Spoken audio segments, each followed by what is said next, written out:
Hi, this is Paul, and we're going to do a little bit of introduction to what's coming up for the German festival in 2023. Some of you might remember we had one in 2022.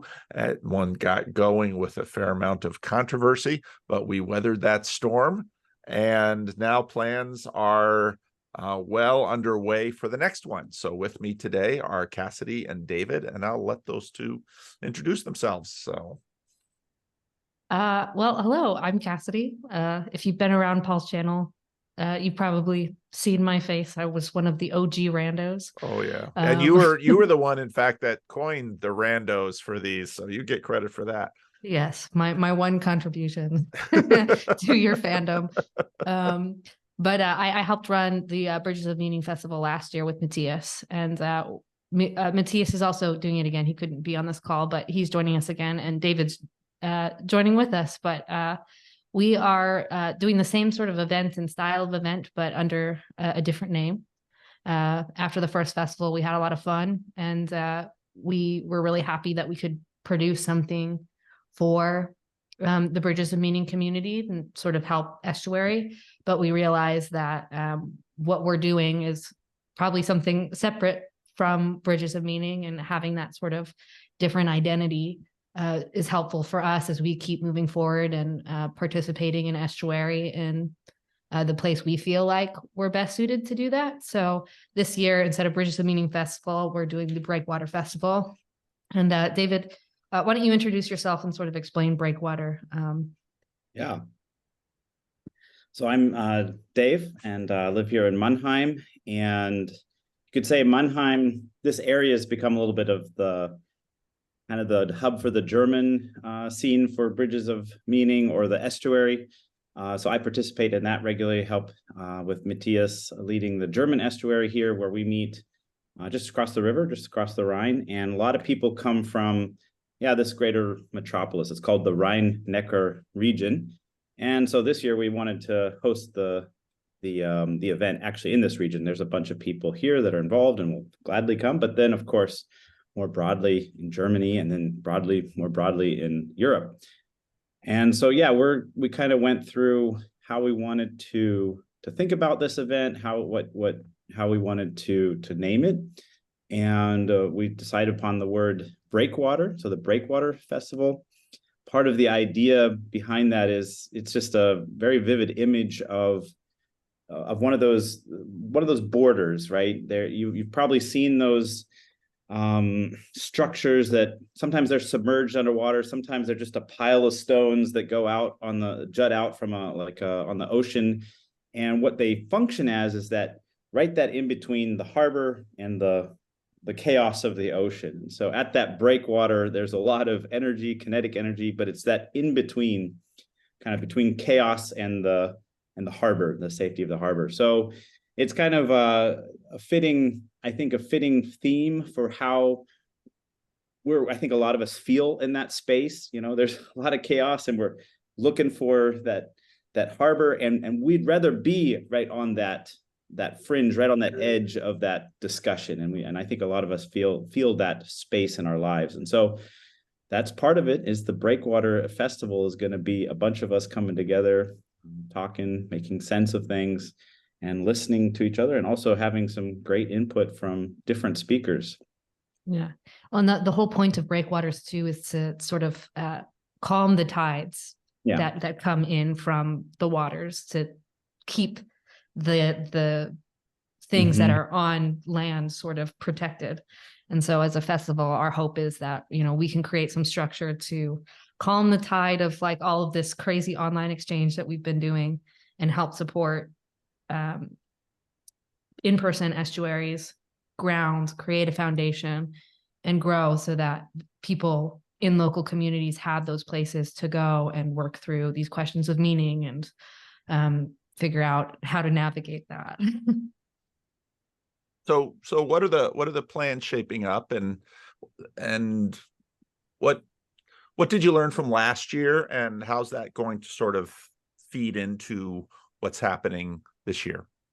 Yeah, well, last year was fun because it was sort of this experiment. right? Where we had this idea of like, let's get these people together who've spent all this time talking online and meet in person and have this connection. And it was very intimate and sort of a smaller event, but the way that we were able to structure it, people got to engage with each other and see each other on this human level. And there was all these deep connections that happened. And it was great to see how those connections really helped strengthen the German estuary and the continued process of that already pretty strong group, but growing stronger. And so partnering with that estuary again this year to work with them to even grow deeper roots is something we're really excited about. So our hope is to continue making sort of these small, intimate festivals, about 100 people in attendance, and bring people from around this corner or sort of compatible with this corner to have conversations and engage in that local community. As much as we want to bring speakers that people are interested in, our hope is that it's not just people coming to sit at a lecture and have them be taught something, but that they can put some skin in the game and learn to do that with each other. So this year is a fun little lineup. We've got Paul coming back to the festival, but we also are inviting Andrea with the Bangs from Canada. She's been a pretty active member on the Discord for a long time, and she's going to bring her podcast to the festival.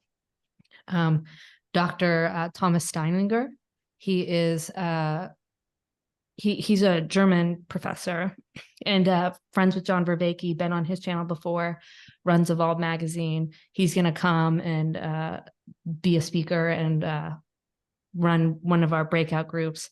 And we also have Aaron van Os, one of the Dutch estuary participants. He helped run the Dutch events last year. He teaches philosophy at University of Utrecht. And so he's going to come and have a lecture and sort of an interactive lecture to talk about, I believe, Nietzsche. And so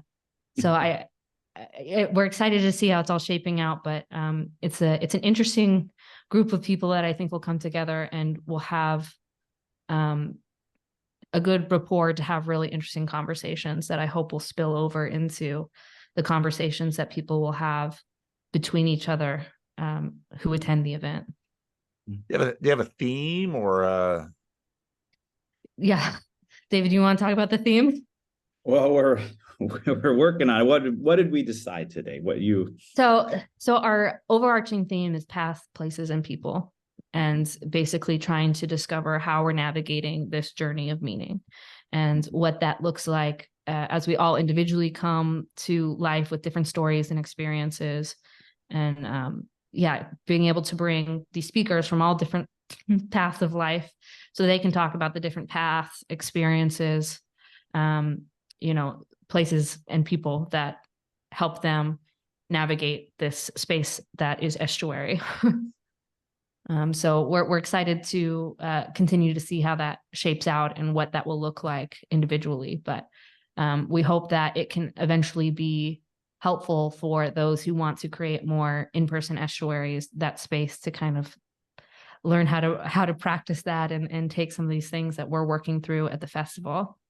And with that, we're also going to do a panel with the German estuary group, taking some of those members and talking to them about their process of starting and participating in that estuary and how it's changed and affected the way they life and the way they orient themselves, and sort of the differences of it being online versus in person, because they're probably one of the groups that I think has been the most successful at taking this online thing and grounding it in a lot more in-person engagement. And David, you probably experienced that more being a part of it. Yeah. In fact, I don't take part near as much on the online part and only in the in-person. So that's part of my motivation to be part of this, because I think that's such a rich experience. And I missed the one last year. So I thought, well, to make sure I'm part of it, then I should be on the leadership team. So that's right, you did. Yes, you overcorrected.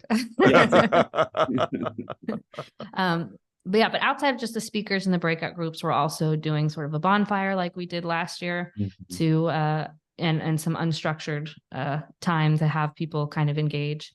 And we're working on some sort of musical experiences from people in the German estuary space to give some variety and some different ways to connect to each other and enjoy the festival. Yeah, I remember. I mean, a big part of last year's was the unstructured time, and at the Chino event, they had the camping and the bonfire. That was sort of separate at the festival last year. That was sort of central to the whole vibe of the festival. And Yeah. Well, and we're at a different venue this year, so unfortunately, there won't be camping on venue like we had last year. Which is probably a good thing because last year we did it in the summer and now it'll be almost November. So I don't know how many people want to brave the German weather in late October. But we are working on some ways that people who want to come can have shared accommodation. We're working with a nonprofit in Germany. I don't remember the name off the top of my head, but they have some pretty reasonable accommodations that service up to 20 people. Yeah. So we're trying to help organize that for people who want that communal experience. And I mean, I think we're trying to give enough space to have those sort of natural connections. I remember last year being able to sit and watch, like you, Paul, playing chess with some of the guys, and seeing that interaction with the people who are coming to speak and the people who were there, and it felt very natural and beautiful. And so we hope to continue bringing that and keep it small enough so that we have that intimate feel and you can get to know everyone. And it does foster that connectedness of the local location that we're in. Dates, you got to give dates. Yes. So the festival is October 27th through the 29th. Saturday night, we will have the kickoff bonfire, and Friday night, I'm sorry, Friday night, the 27th, the kickoff bonfire. And then Saturday and Sunday will be the different schedules of lectures and podcasts and music events and all those things. As a festival, we'll be providing 3 community meals this year, 2 lunches and 1 dinner on Saturday night. And we'll also be offering tickets for special admission that with your full festival pass, you get access to a private dinner with up to 10 people and the speakers to have a more private, intimate dinner Saturday night. So we did that last year, and I thought that was a lot of fun, and getting the chance to talk to other people and give people a little bit of a chance to talk to the speakers without so much chaos of everybody pulling your attention. So those are sort of the main points. Tickets will go on sale July 1st. So we'll have a link. We'll provide Paul a link to put in his description so you can look at that. And I'll talk about pricing because we're doing a little bit of a tiered pricing system to sort of help people who maybe can't afford the full price ticket. We're doing early bird ticket purchasing. So between July 1st and the end of August, so July 1st and then September 1st, prices will change, but it'll be $165 for the general admission ticket and then $220 for that special admission ticket with the dinner. Is that euros or American dollars? Euros. Okay. Euros. Sorry, I'm American. I haven't quite figured it out yet. And then September 1st to the day before the festival, we have pre-order tickets. So if you pre-order your ticket between that time, it'll be $185 for the general admission, and for the special admission, $250. And then day of, or you come to the festival and you buy tickets at the door, it'll be $200 to $280. So we highly suggest everybody pre-order your tickets. Yeah. And if you do that in the first 2 months, it'll be the best price for you. And it helps us too, because we have a sense of what's going on and what to prepare for. And for those who would like to support us, but can't come to the festival, we are also selling some vintage festival t-shirts from our last festival. So you can get your special edition Bridges of Meaning merch, Bridges of Meaning Festival merch. And we have a limited supply. So when they're gone, but that'll be available on the site too. So yeah, those are all the options for people who want to support us and what we do. And like we said, the first time we did this, we plan to make this an annual thing. So everything that comes in, it keeps going back to creating more events and making this thing more sustainable. So that's our hope and commitment to you. And so if you put your trust in us, we hope to deliver and give you something that is really helpful to Estuary, because I don't know, we all believe it and we want to see it be more grounded in these local spaces. And being all of me, David and Matthias, all being in Europe, sort of it's our front line, if you will. So this year will be Germany, but next year, who knows? Maybe we take it somewhere else, different country. Okay. Well, it was great fun last year, and there are some videos around. But as with all of our conferences, you can watch the videos. The videos will give you a sense of the speeches, but the conference is a lot more than the speeches.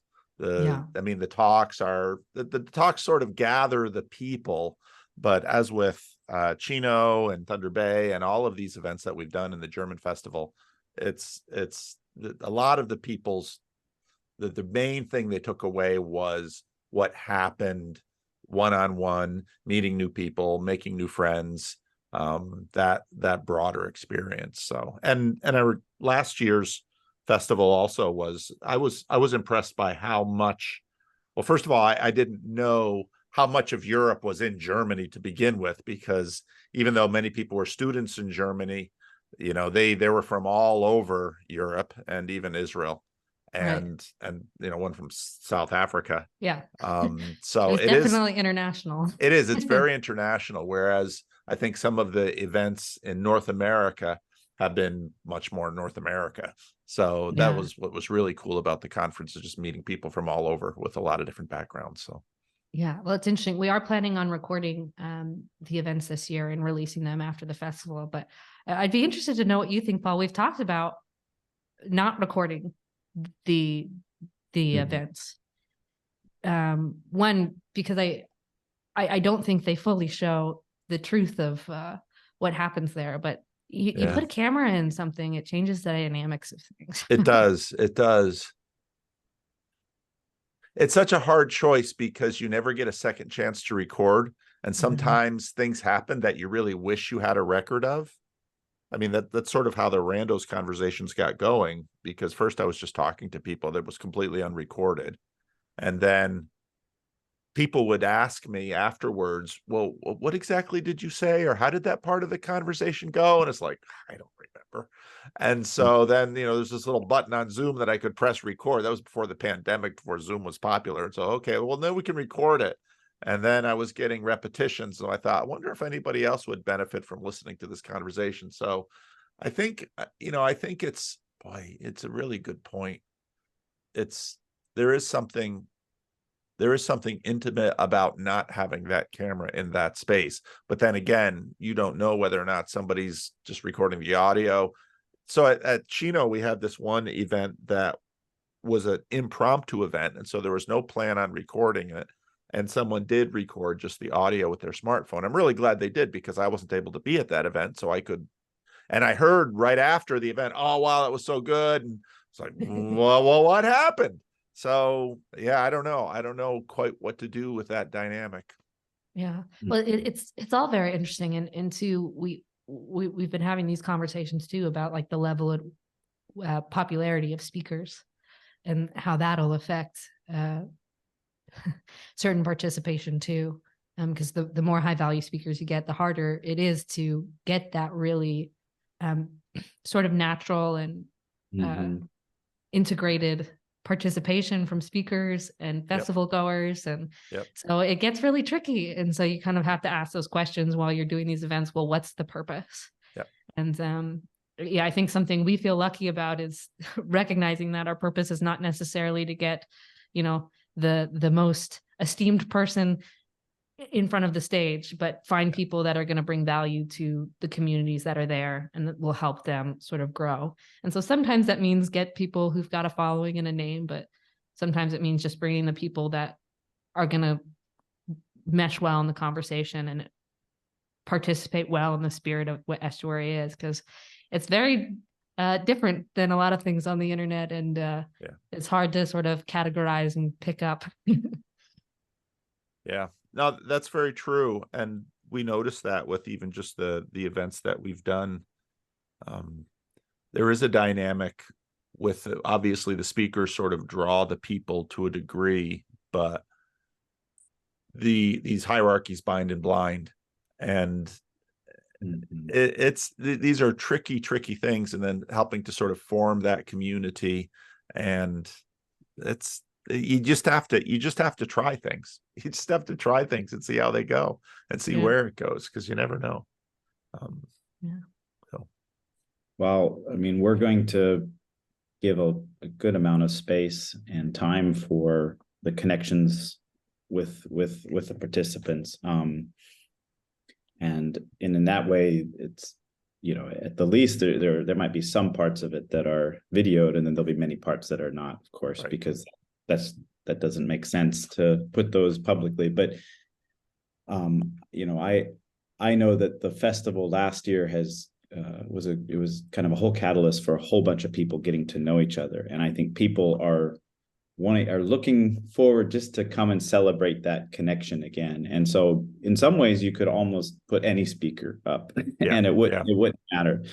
And so I think, there is a real balancing act. And I think what I hope everybody can take away is that we're trying to pay attention to what kind of culture we create at these types of events. We want it to be about that connections and relationships, and we want good conversation. And that, I think, is where we do look to speakers sometimes to help us with that. And so it's all a balancing act.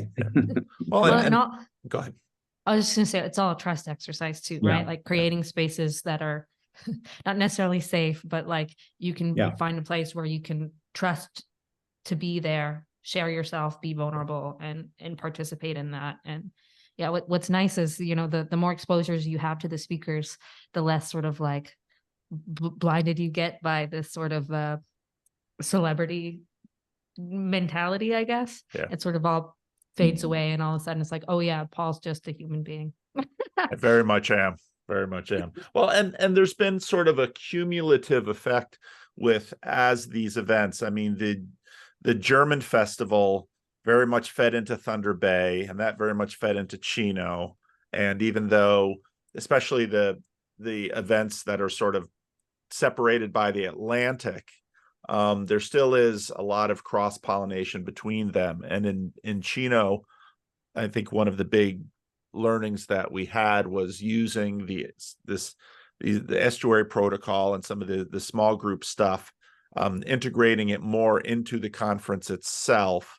Because again, the shocking thing, not shocking, but the pleasant surprise from Chino was that, again, people liked seeing the speakers, and the speeches were fine, and you can watch them on the internet, and that's all good. But by and large, the takeaways that people left the conference from were all from the interactions between the randos, as it were.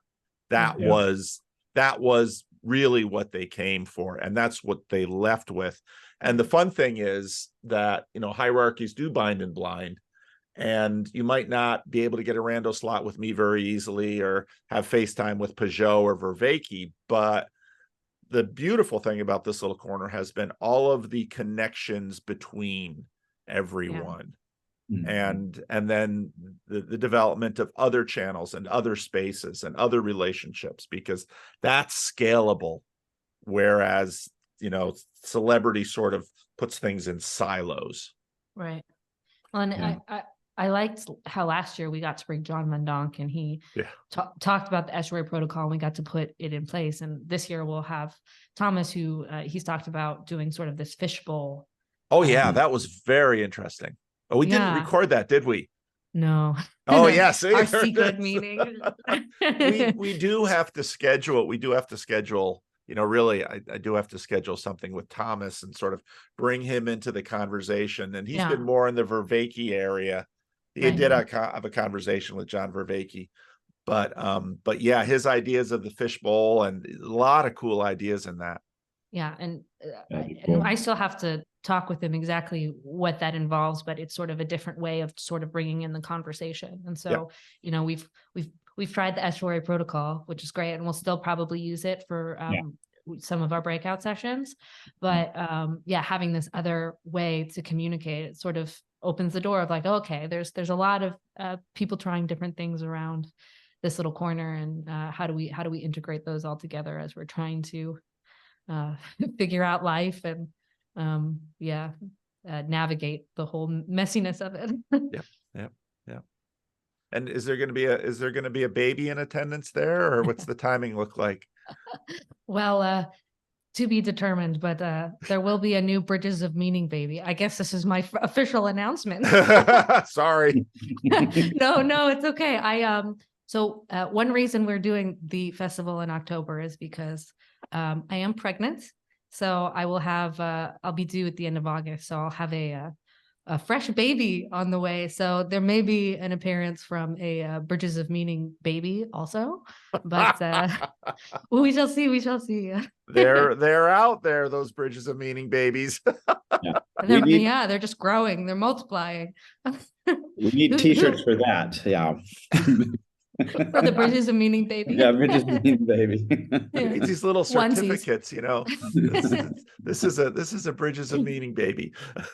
Yeah, Paul, when you started this, did you think you'd have Bridges of Meaning babies to I did reckon not, with? but my wife and I, we have 5 kids. I seem to have a fertility gift about me somehow, so that's a good thing. Yeah. But so there may be babies in attendance. So if you do have children and you want to figure out how to bring them to the festival, just email us. We get it. And we're happy to try to figure out a way that works and helps. So yeah, and if you have any questions about anything, just email us. Questions, concerns, we're normal people, we're open, we'll try to do the best we can for you. And we have a Discord for the festival that's active. So if you have any interest or you decided, I want to go, please join that, because there's a lot of conversation happening. And what we found with the last festival is that when we had people who took the time to engage online before they met, it made it so much easier when they came together, because it wasn't starting with small talk and not knowing anybody. Like, there was already a connectedness, and it made things a lot easier. So whether you decided you're coming or you have a thought about coming, just join that, engage in the conversation, and it's just helpful for everybody. Definitely. So you'll email me some links so that I can put them down below. Yes. Okay, so do that right after this, because I want to. I didn't have a video for this morning, and some people are like, no Monday morning homeroom, but there's still some Sunday stuff out there, so people have something to listen to. I don't know if they can find Paul, anything. is there people knocking down your door saying you're not making enough content? You'd be surprised. Wait till vacation this summer. There's going to be some people who are going to be complaining. It's like, what am I going to do in my run?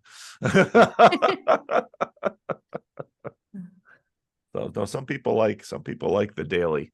So anyway, good. I thought I should maybe say something about where we're actually. I don't know. Sure. Did we say where in Germany where we're going to be? I don't remember. You didn't say specifically. It didn't say specifically. We're going to be in Mannheim, which is not so far away from Frankfurt for any international people intending to come internationally to the festival.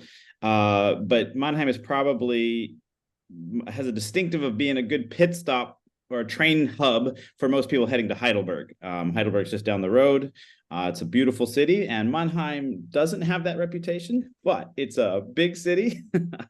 And we are going to be at what's called the Villa. The Villa is a community center that my wife runs, And we're going to have a facility there. It used to be a kindergarten. So we even have a playground for people that want to go down a slide.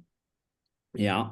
But we have a lot of community space. We have a cafe, and then we'll also have access to it's part of the Protestant church there, which has all these. It has a big fellowship hall, and that'll be our main space. We'll have outdoor area.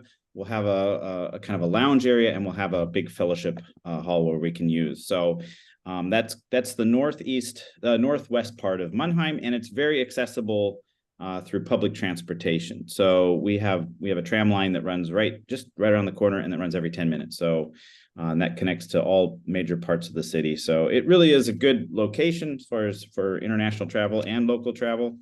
And like Cassidy said, we're going to also work on some shared accommodations, but all that stuff will all come out in down the road. Yeah. Yeah. Cool. And anything we forgot to mention, we're trying to get a detailed description in our event. So yeah, you can check there. And then if your question is still not answered, there's always a way to contact us, and we will answer all of your pining questions. So are the invitations to the Discord for the event, is that open to anyone before the event? Yeah, it's Okay. open to anyone before the event. So you don't have to come to the event to be part of the Discord. Okay. But it's great if you're sort of on the fence, or you know that you're going to be, and if you want to know what's coming down the line for other events in the future, also a great place to join, because we'll likely be communicating there first about anything we do. So Okay. So if people are curious about it, they want to know more details, the Discord would be a great place to get those questions answered. What you just have to say Heidelberg, and of course a Christian Reformed minister is like, Heidelberg. Wow, because I mean the favorite confession, the Heidelberg Catechism, and actually my son Jared went to Germany with a college interim group, and Heidelberg is one of the places he went to that he was most impressed with. He said Heidelberg is super cool. Yeah. I shouldn't have mentioned Heidelberg, because then everybody will just they'll skip Mannheim, they'll go straight to Heidelberg. Yeah. Maybe we'll have to have a little side thing to Heidelberg. I've got to get back to the UK right after this for the Peterson event. But are you going to the Peterson event, Paul? I'm going to the Peterson event. Yeah, I got my invitation. Cool. So that's not the kind of event I usually go to. So it'll be super interesting. So you do have to bring a suit. I will have a suit with me. I brought one last year, and I'm glad we did last year's event, because that sort of gave me some orientation to Europe, and so this year will be. And I won't have Vendonk with me. Vendonk, last year Vendonk was like, everywhere you go, I've got to go. And at the end of the Chino conference, he's like, I'm getting old. I can't follow you around the world. You're on your own. Just make sure that there's some estuary trained people there. I said, okay, John.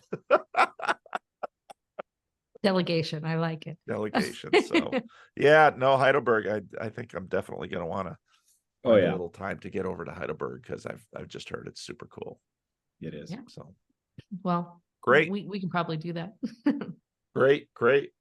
One of the things, Marcus over in Ireland, he was actually thinking one of these years of doing sort of because C.S. Lewis was he was from Northern Ireland. He was thinking about doing like a whole C.S. Lewis tour and conference. And I mean, you guys should definitely work that Heidelberg angle. I could get some Christian Reformed people out there. You just have to say Heidelberg. It's like, oh, I know that word. All right. Anything else you want to get in? Otherwise, people can follow up in the Discord below, and I won't post this. Like I said, I want to post this morning. So afterwards, give me all those links, Cassidy, and I'll have that up, and we'll get this thing going. So. All right. Sounds good. No, I think that's it. David, anything else? Sounds good. All right. I will stop the recording.